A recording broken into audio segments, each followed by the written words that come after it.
Most people imagine Prague as a fairy tale overrun by crowds, where every cobblestone hides a tourist trap. But here's what they miss. Prague has rhythms.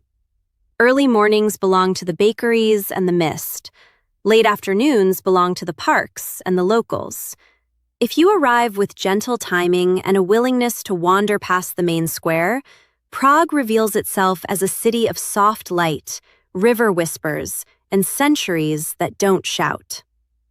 Today, we're walking through Prague the way it wants to be seen. Slowly, kindly, and with eyes open to the in-between moments.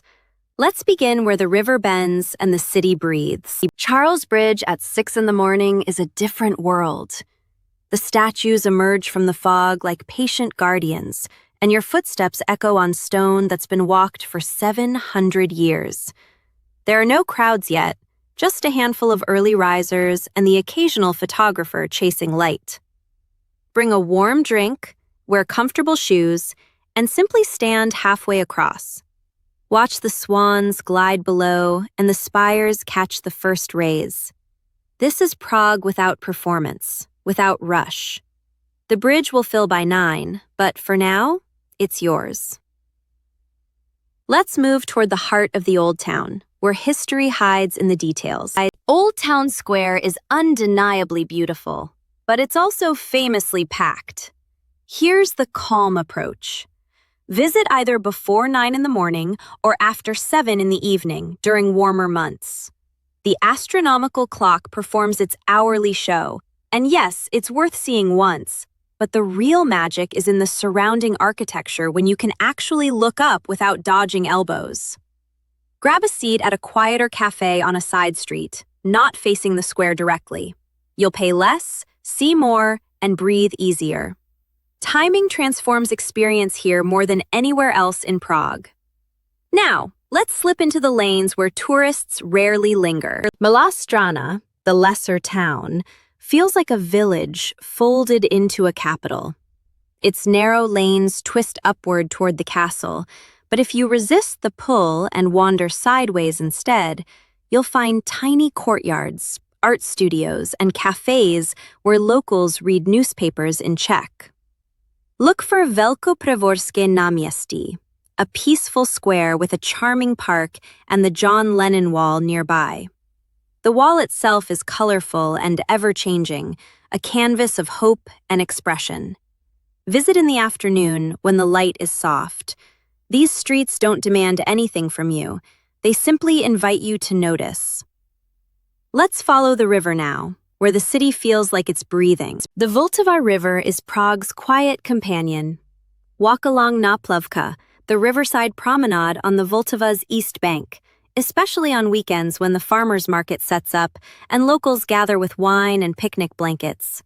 It's relaxed, unpretentious, and surprisingly affordable.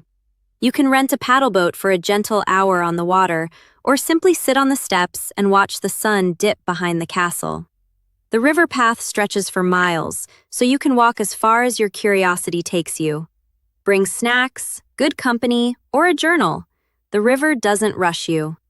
Let's climb gently now, toward views that stretch beyond the guidebooks. Letna Park sits high above the city and offers one of Prague's most generous views. The entire old town, the bridges, the castle, all arranged like a painting you don't have to pay to see. It's where locals come to jog, walk dogs, and drink beer at the outdoor beer garden in summer. The atmosphere is wonderfully unpretentious. You'll see families, students, couples, all sharing the same sunset. Visit late afternoon, bring something to sit on, and stay through dusk. The city lights begin to flicker on one by one, and it feels like watching Prague tuck itself in for the night.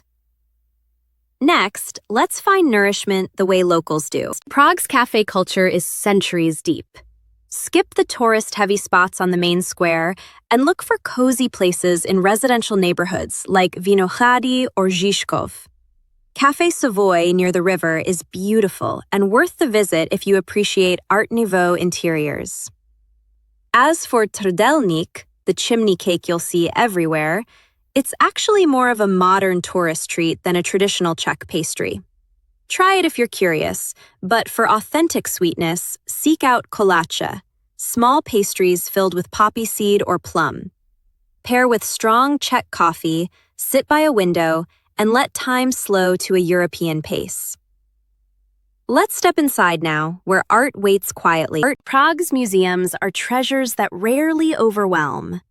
The Kampa Museum, dedicated to modern art, sits on an island and offers riverside views alongside thought-provoking exhibitions. The Mucha Museum celebrates Art Nouveau master Alphonse Mucha in a small, manageable space perfect for an hour of beauty. If you love quirky charm, the Museum of Alchemists and Magicians in Old Town is delightfully odd and rarely crowded. Most museums are reasonably priced, and many offer student or senior discounts. Go on a weekday morning if you can. Art feels more personal when you're not shoulder to shoulder with tour groups. Let's wander now into neighborhoods where guidebooks go quiet. Žižkov is Prague's bohemian heart, less polished and more lived in. Its streets climb steep hills, revealing sudden panoramas and neighborhood pubs where beer costs less than bottled water. The Žižkov television tower dominates the skyline, strange and striking, with giant crawling baby sculptures by artist David Czerny attached to its sides. You can take an elevator to the observation deck for wide views, but the real joy is wandering the streets below, stumbling upon street art, vinyl shops, and dive bars where locals argue passionately about football. Žižkov doesn't perform for visitors, it simply is. This authenticity feels rare and refreshing. Let's return now to the river as evening begins. Prague Castle closes its interiors in the evening, but the courtyards and surrounding steps remain open and magical. Climb up through the old castle stairs on the Mala Strana side as the day softens. You'll pass lamplit alleys and quiet gardens. Once at the top, find a spot on the eastern terrace overlooking the city. The castle glows golden under floodlights, and the city below begins to twinkle. Street musicians sometimes play nearby, their melodies drifting across the stone. Bring a light jacket. Evenings cool quickly. This is Prague at its most romantic, and you don't need a companion to feel it. Now, let's pause and gather what we found. A few gentle reminders for your Prague journey. The Czech crown is the local currency, and while cards are widely accepted, small cafes and markets prefer cash. Public transport is efficient, affordable, and easy to navigate. Buy a day pass and explore freely. Tipping is appreciated, but modest, around 10%. English is commonly spoken in tourist areas, but learning děkuji for thank you and prosím for please is a small kindness that's always noticed. Prague is safe, walkable, and forgiving to the curious traveler. Wear comfortable shoes, carry a reusable water bottle, and trust your instincts. The city rewards those who wander with open hearts. Let's close with one final thought. Prague teaches you something if you let it. Beauty doesn't need to announce itself. It waits in the curve of a staircase, the reflection of a bridge at dawn, the taste of strong coffee in a corner cafe where no one speaks your language, but everyone understands the need for stillness. You don't conquer Prague, you accept its invitation. And when you leave, you carry with you not a checklist of sights, but a feeling, a rhythm, a gentler sense of time.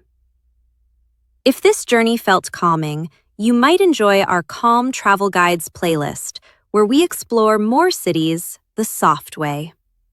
Until then, wander kindly and let the world surprise you.